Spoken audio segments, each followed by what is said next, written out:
She didn't notice my gaze as she departed. The expression I bestowed upon her went unnoticed. I believe she didn't even bother to look back.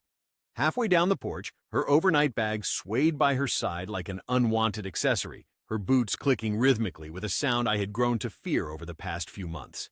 I was propping myself against the doorway, arms folded, observing her deceive herself in front of my eyes. She mentioned a girl's trip casually, as one might discuss the weather. Perhaps she wouldn't have signal where they were going. Don't worry if she doesn't text, right? I made no response, just gave a single nod.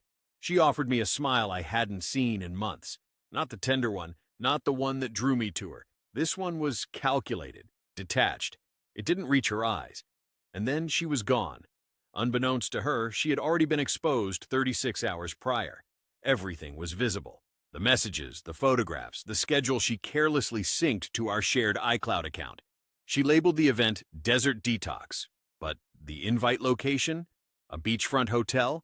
Santa Monica. No longer concealing it. The photographs, deity, the photographs. She audaciously snapped selfies with an unrecognized, lean-bodied inked man on his lap in a rooftop bar we'd visited together previously. The same seating area, identical background, distinct circumstances. More distressing were the voice messages. There were 6 of them. I heard each playback twice.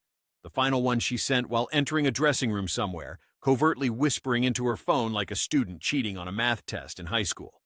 He's clueless. I believe I could vanish for 2 days, and he'd still be inquiring about the dog's feeding. It's pitiful. I repeated that line at least 10 times, not because I didn't comprehend it, but because I wanted to feel it, imprint it on my mind. That instant signaled something shattering deep within me, something profound and enduring. Therefore, I didn't yell. I didn't contact her. I didn't send angry messages.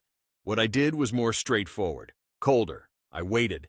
Dear friends, if you enjoy this story, please like and subscribe to our channel. It will motivate us to make more videos like this for you. The day she departed, that very morning, she walked through the front door as if I were still her spouse. I allowed her room to disappear. Then I commenced my work. Each drawer, each shelf, every closet, they belonged to me. I meticulously emptied them, packing like a skilled surgeon. No hesitation, no second thoughts. My garments, my books, the old vinyl collection she claimed occupied too much space, the picture of me and my father on graduation day that she had shifted 2 years prior due to decorative mismatch, all were erased. Every remnant. By the time her Uber reached the end of the block, the portraits were detached from the walls. The Wi-Fi password was altered. Her phone number was blocked for a brief period, letting her taste the stillness of silence. I didn't pen any message or issue a warning, just the ring, abandoned in the bathroom sink, contorted against the drain as if yearning to break free. When she comes back, she'll only hear the reverberation of her own heels on the hardwood floor. If she listens carefully enough, the sounds of things once considered ordinary may whisper, "I didn't sleep that night." Not in the common interpretation. I rested on my brother's fold-out couch, yet my thoughts did not wander or take flight to dreamland. Instead, they played back. Every sound she ever made when she was untruthful. The murmured "love you" with her back turned, the phone flipped over and hidden from view upon my entry, the recently acquired habit of locking the bathroom door. We had been married 6 years, and I can recall every instant when something perished, and I chose to disregard it. Not because I did not observe, but because I did not wish to be a man who observed. It's peculiar, the memories that surface when the veil is torn away. Like the argument last October, I had asked her innocently about where she was after work. She said the gym. I inquired as to why she didn't answer my call. She paused, tilted her head, and without hesitation responded, "You're growing suspicious, dear. That isn't beneficial." She skillfully instilled doubt in me. She never raised her voice or showed any signs of discomfort. Instead, she subtly altered my perception, making the environment unfamiliar, like rearranging furniture in a room I no longer recognized. I recall standing there, phone in hand, clearly displaying her location on Sunset Boulevard, far from her gym. Yet I remained silent. I desired to trust her more than I wished to question her. However, the fact. It had been seeping out gradually for a considerable period, and I had been the one plugging the leak. Back to the night after she left, I spent hours gazing at the ceiling until dawn. Around 6 a.m., my phone vibrated. A message from Amanda, her true confidant, the one not on this supposed trip. Her message read, "Hey, I don't know where Jess told you she went, but I just saw her tagged in a story. She isn't with me. Call if you want." I didn't call. I didn't need to. I simply stared at that text for a long while, allowing it to validate what I already knew. Jessica wasn't merely unfaithful. She was hiding it.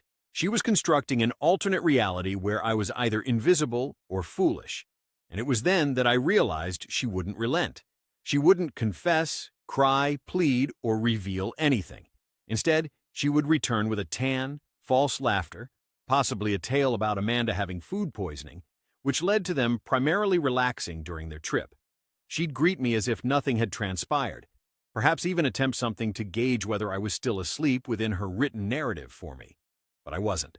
She left with a smile, yet she would return to clean. Echo, absence, no messages, no calls, no trace of the man she considered her backup plan. Let her sense that. I made sure to leave one token, a collection of photographs on a USB drive, hidden within her wifey-inscribed coffee mug. That felt authentic. I didn't crave revenge. I desired for her to perceive herself candidly, unaltered, indisputable. Make her play the video where she chuckled at me, deemed me insignificant, informed another man she felt unrestrained with him. Let her listen to her own voice. Such a sound would surpass anything I could yell. Sunday, 6:17 p.m. Her vehicle arrived in the driveway as if nothing was amiss. I was stationed 2 houses away, engine shut off, observing via the side mirror.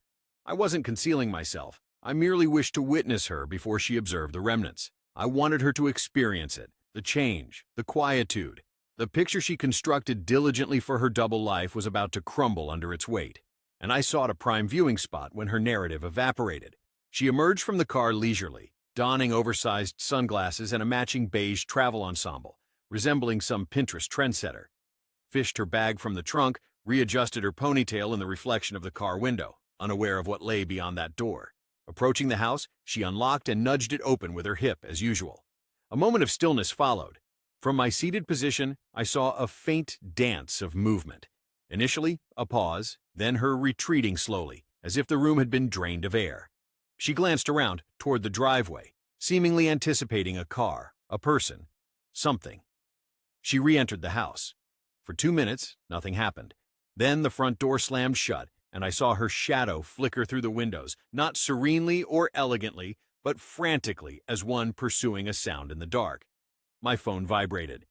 "Jessica, 6:25 p.m. Where's all your stuff? What is this?" A second message followed. "Jessica, 6:26 p.m. Are you home? This isn't funny, Kyle. Call me." Then the third. "Jessica, 6:27 p.m. What the hell is this USB?" The text window displayed bubbling dots, then vanished, then bubbled again. She was watching it. For the first instance, she heard her own words echo, unfiltered by conceit.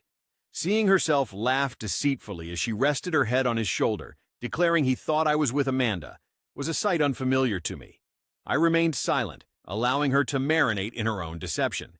Minutes stretched into an eternity before my phone buzzed. I allowed it to pulsate against the dashboard until it ceased. The vibrations resumed. I silenced its calls. She left a voicemail, which I ignored. 2 attempts at FaceTime followed suit, and eventually, one last text arrived. "Jessica, 6:41 p.m. This isn't what it seems. Please speak with me. You're overreacting. I can clarify everything." I chuckled, a wan, humorless sound, not because she lied, but due to the casualness of her fabrications. She believed that denial would mend this. It was merely a reflection of what truly transpired. For the first time in months, perhaps years, I wasn't fearful of confronting the truth. She was unfaithful, dishonest, and had mortified me. She stood in her former living room, amidst the spectral remains of what she had wrecked, desperately trying to reach the person who ceased responding. I got into the car and left. The house, once my home, receded in the rearview, diminishing with each mile as if a regrettable past was vanishing into distance. The following morning, she appeared at my brother's place. I hadn't informed her of my whereabouts, yet that never mattered. She had a memory of it. We had stayed there once when our bathroom flooded 2 years ago. She knew the address and the shortcut through the park. Exactly at 8:12 a.m., she knocked like a police officer. Not frantic, not desperate, but with an insistent rhythm that suggested she still believed she was in command. I didn't respond. My brother did. Jessica, he stated coldly. No greeting, no smile. Only her name, a pungent odor in the hallway. She attempted to force her way past him. I merely want to speak with him, she said. Just 5 minutes.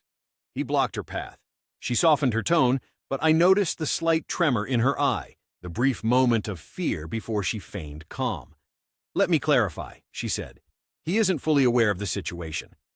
To which my brother responded, I have seen the videos. She froze for an instant, then resumed composure, straightening her back. Well, he's not perfect either, she asserted. You think he's some sort of paragon? You have no idea what it's been like living with him for a year. He's been cold, distant, more like a roommate. I saw through her ploy, changing the narrative to cast herself as the victim, rewriting history to make herself the focus of suffering. My brother didn't falter. You betrayed your husband and mocked his worth. You dismissed another man's feelings, he said bluntly. That isn't dealing with problems. That's being contemptible. She sneered, shaking her head dramatically in response. She folded her arms, giving off a vibe of disapproval. Goodness gracious! You two are so emotional. He's acting as if I committed a heinous crime. It was an error. Everyone makes mistakes. Upon entering the room, I remained silent, and she noticed my presence, causing a sudden change in her act. Her eyes expanded unexpectedly. Then came the feigned crying, with her voice trembling on cue. Kyle, please. I've made a mistake. I know I have, but we can rectify this situation. We've been through tougher times. No, I responded firmly, interrupting her. We haven't. This is the hardest. Her eyes blinked in surprise at the calmness in my voice. I didn't yell or shake. I merely gazed at her as if she was already absent. You lied to me. You cheated on me. You mocked me. You didn't slip up once. You repeatedly stepped out. You said I wouldn't even notice if you vanished for a week. I said, so I gave you what you asked for. That was it. This remark struck home. I saw something in her shatter. Not regret. Not sorrow. Rage. Are you genuinely ending our marriage due to this issue? I find that hard to believe. Are you planning to flee instead of confronting it? Do you truly think you can surpass me? She revealed her true colors. Not the sorrowful wife, not the victim, but a snake. I remained silent. No response required. I merely retreated indoors. She continued to yell for another 10 minutes, uttering phrases that were incomplete sentences, part apologies, part accusations, fully delusional. Eventually, she departed.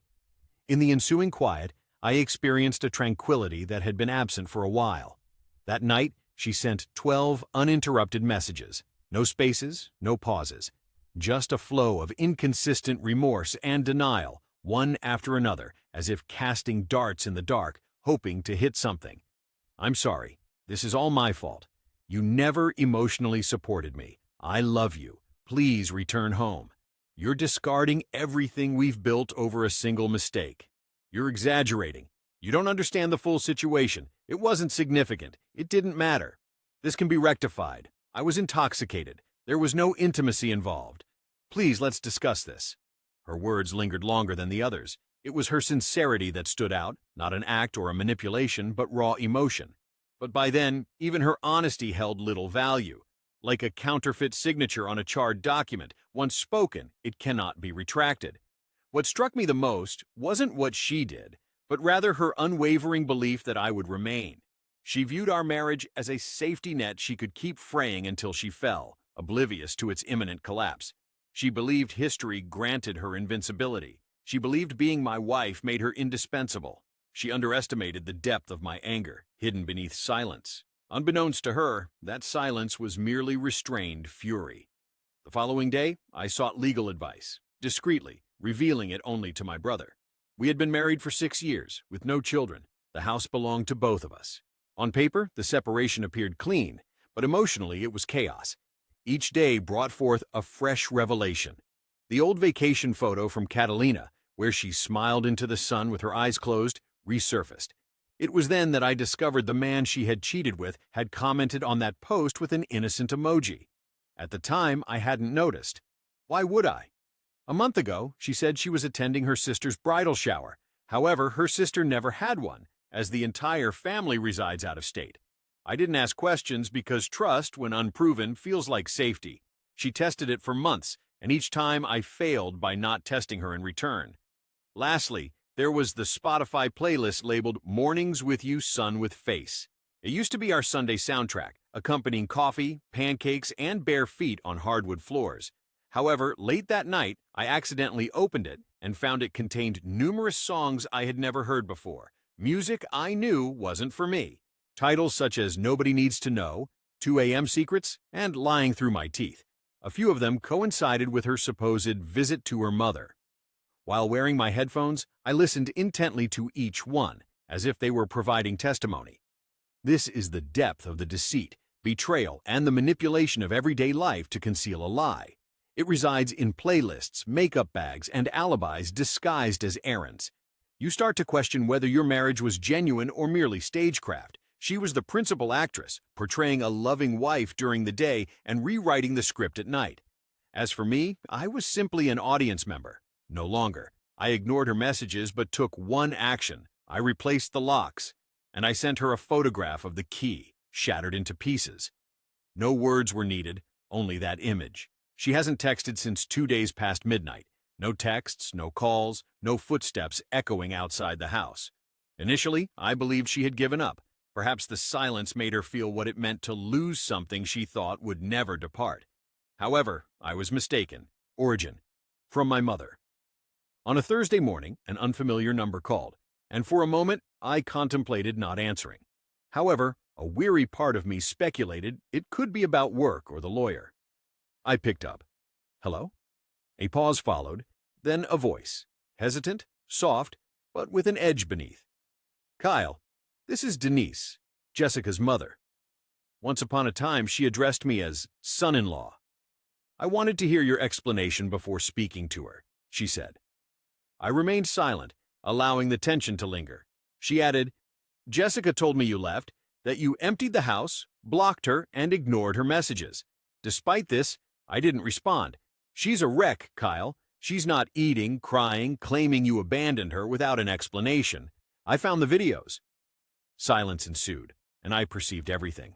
The other man, the texts, the derision, the deceit about her whereabouts. She wasn't genuine about her identity.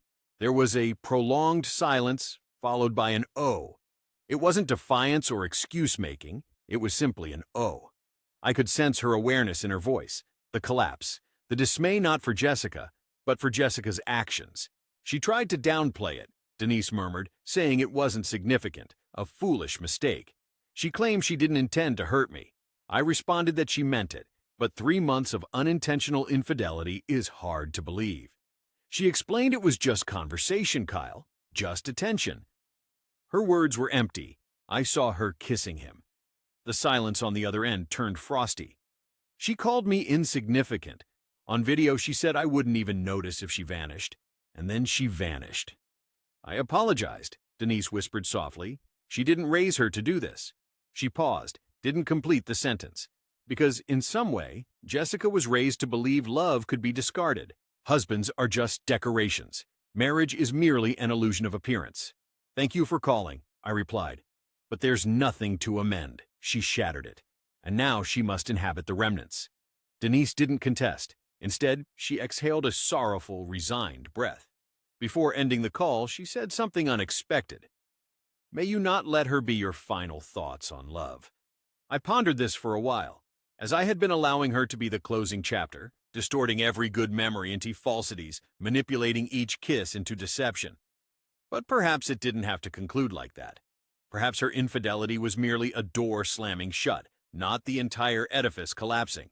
I hadn't embraced hope, not yet. However, I believed in finality, and now, finally, the reality of the end was here. The first night I slept soundly throughout occurred on a Tuesday.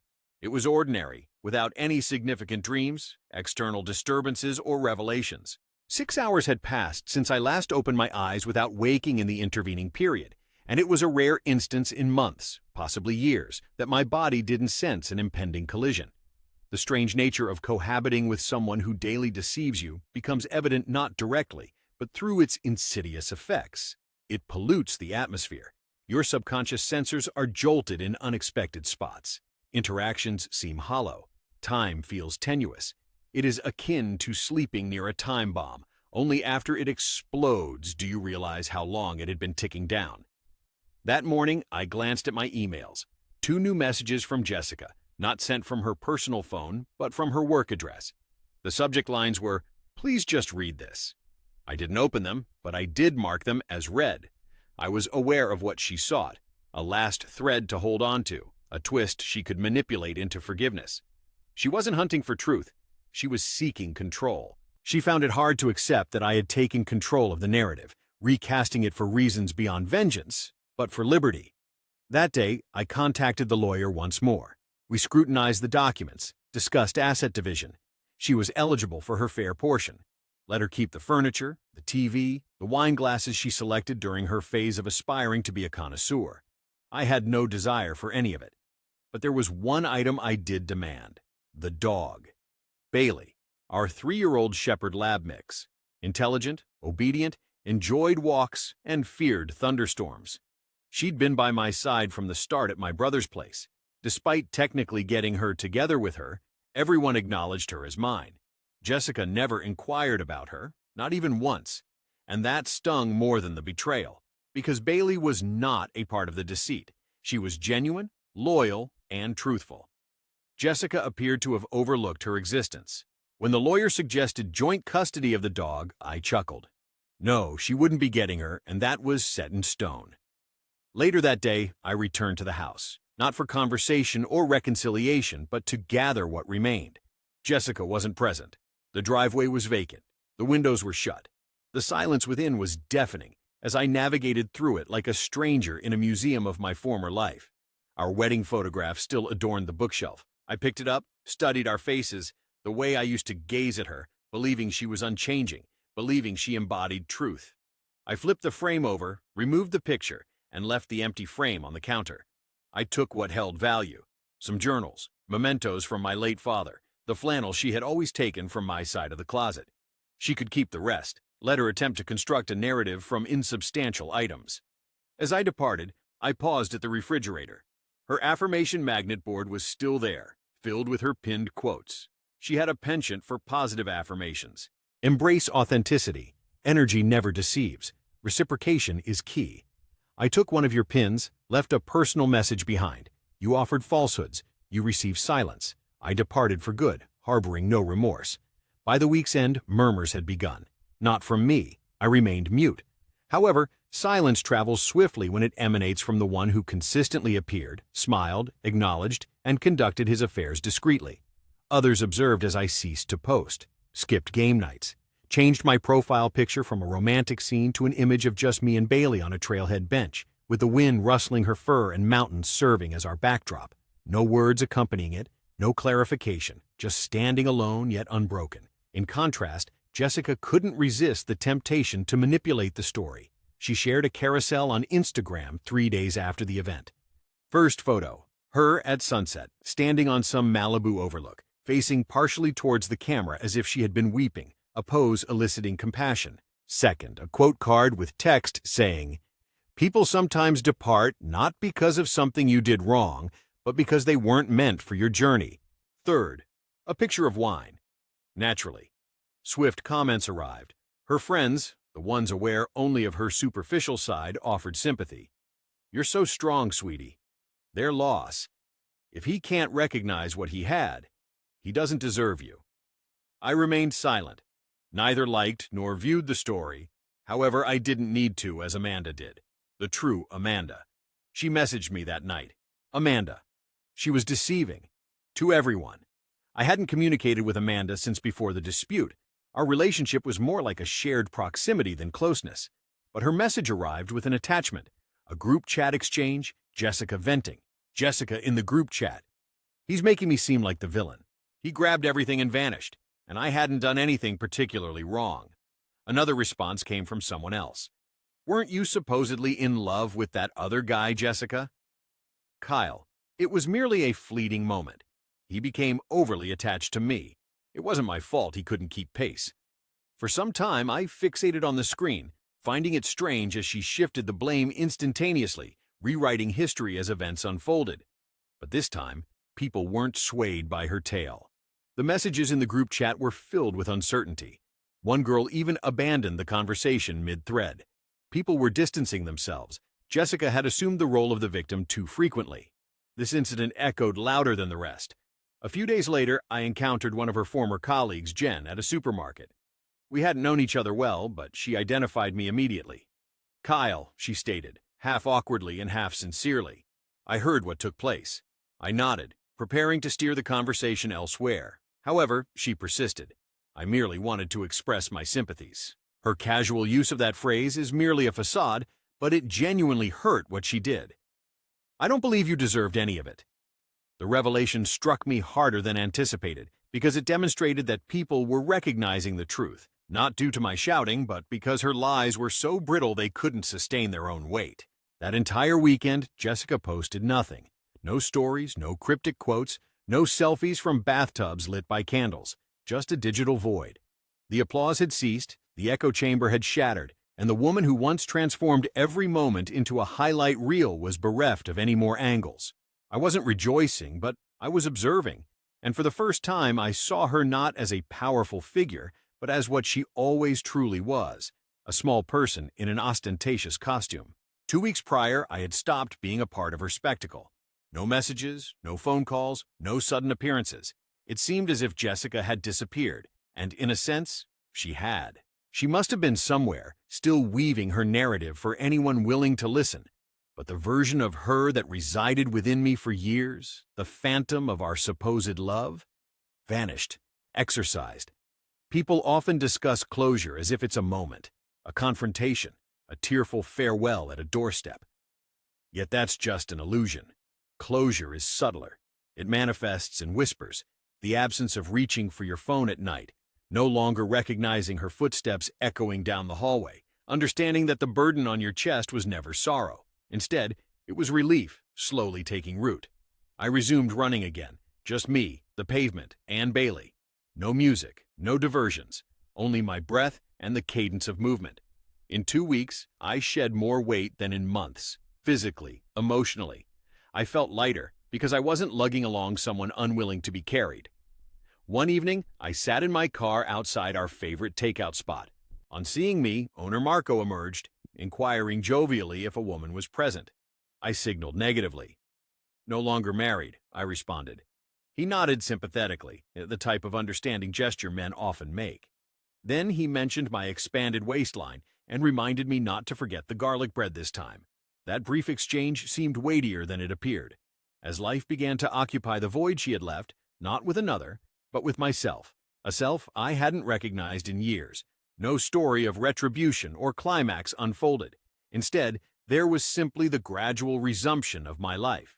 It occurred on a Thursday afternoon, after my run, with the dog sprawled out on the floor, snoring softly. In the middle of my shower, I heard a persistent knock. Not a call, but a familiar one. Without checking the peephole upon opening the door, there she was, Jessica, impeccably dressed and coiffed, with subtle yet deliberate makeup. She had arranged the scenario but aimed for it to appear casual. I remained silent, allowing her to initiate. "I'm not here for an argument," she began. Stepping aside without uttering a word, I allowed her entrance into the foyer, nothing more. Her gaze wandered, as if she was in a gallery of her former life.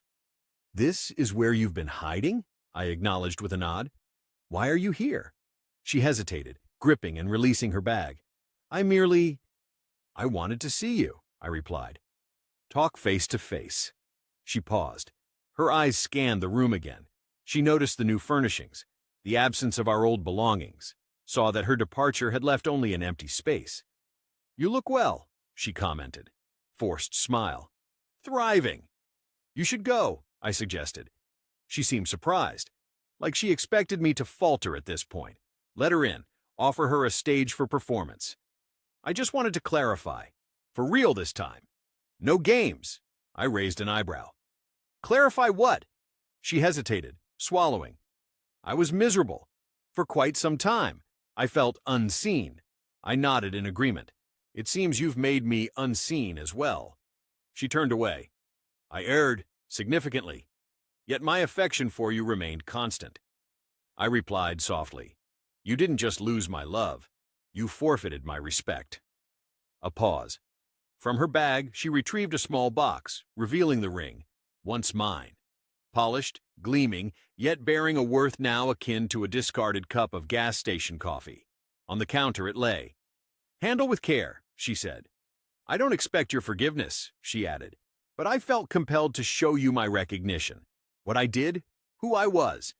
For the first time, I gazed at her truly, and no longer felt rage or sorrow or yearning, only detachment. And then, for the first time, I understood. I confirmed. And I walked away. That's where our paths diverge. You didn't acknowledge your reality until there was nothing left to face. She nodded silently, then exited without a word. No plea, no outburst, no spectacle. Just the quiet click of the door closing and peace ensuing. Not voidness, but tranquility. Time didn't mend anything. Let's dispel the misconception. Time doesn't sew up wounds. Instead, it makes you acquainted with the scar. You learn the contour of the hurt, how to navigate around it, and how to avoid being surprised by it when a tune plays in a supermarket or when you cross a familiar street. What truly heals is truth, and the quiet that ensues after stopping lies from filling your ears. It's been nearly a month since she stood at my doorstep and placed the ring down, seemingly closing a loop. She hasn't contacted me since. No emails, no casual inquiries, nothing about the divorce documents. She signed what was necessary, sent it through her lawyer. No additional message. And ironically, that was the most truthful action she took in the past year. I now spend my mornings walking Bailey, afternoons working, evenings in solitude. No television unless I choose to watch it. No need to explain my feelings to anyone. No witnessing someone engrossed in their phone while I talk. I'm on my own. I benefited from it. And it wasn't about gaining autonomy. It was about restoring myself. The incessant noise of her manipulation, the distortion, the deflection, the acting, finally subsided, allowing me to hear my own thoughts once more. I didn't yearn for her presence, but I missed the idea of who she represented. I missed the woman who would join me on gloomy mornings, reading together in bed, the one who had once brought me soup when I was ill, the girl who found humor in simple films, laughing until she cried. However, she was a mere fiction.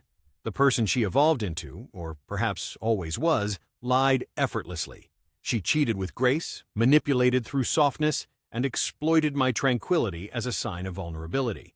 My patience, which she saw as consent, allowed her to conceal herself behind the veneer of marriage while she burned our relationship to the ground. But not anymore. I am not defined by being her husband. I am not the man she betrayed. It wasn't him who left. It belonged to me now, solely mine. Just me. And that sufficed. One afternoon, I stumbled upon a letter in an unopened drawer since our move. Handwritten, her script. Yours, from years past. When we first shared a home. I recognized it promptly. Penned on the eve of our wedding, it was hers. I nearly discarded it. But I didn't. I read it. It spoke of promises, eternity, honesty, and safety she had never felt with anyone else. Words that once made me feel like the most fortunate man. Now they seemed like lines from a play prematurely terminated. Nevertheless, I folded it, preserved it, not out of belief, but to recall what I endured. One doesn't demolish the past to advance. One keeps it as a reminder never to return. And that was our final encounter, unintentional, spontaneous. Sitting outside a downtown coffee shop, Bailey by my side. A leash encircled the leg of a chair. As the sun pierced through the afternoon mist, she strolled past on the other sidewalk. Her hair was shorter now, sunglasses covering her eyes, walking briskly, solitary. She didn't notice me, or perhaps she did but chose to keep moving. Regardless, it made no difference. For the first time since everything disintegrated, I felt nothing. Not anger, not longing, not hurt. Just detachment, a feeling that only arises when a chapter has not only concluded, but been stored away. She was simply an individual then, no longer a tale to be completed, nor a wound to be dissected. Neither a mystery to solve, nor a puzzle to piece together. Merely someone who once held significance. I watched her fade into the crowd, become insignificant. Then I gazed at Bailey, who seemed to sense the change in me. I picked up my coffee, settled back in the chair, and released a sigh. It was done. Everything. The deceptions, the late-night messages, the distorted realities, and twisted recollections, all reduced to white noise in a life I no longer inhabited. I didn't find resolution from a last conversation. I didn't seek revenge or public disclosure or even an apology. I found resolution by departing, by observing her disintegrate not because I forced it, but because her facade couldn't remain perpetually in place. If you're reading this, looking for a sign, looking for a reason to distance yourself from someone who repeatedly presents their notion of love as interlaced with betrayal and blame, consider this your sign. You're not weak for desiring honesty. You're not insane for needing loyalty. You're not selfish for leaving when someone transforms your trust into a weapon they wield against you. It's acceptable to cease bleeding for someone who doesn't even recognize the wounds they've inflicted. You don't owe anyone your tranquility, not even the one who once pledged it, especially not them. Jessica departed for her girls' trip with a smile. She returned home to an empty wardrobe, an unoccupied bed, and a quietness she'd never felt before. She believed she could reconstruct me with guilt, but she failed to grasp something fundamental. You can't resurrect what you entombed. As for me, I entombed her and sewed myself in her place. Finito.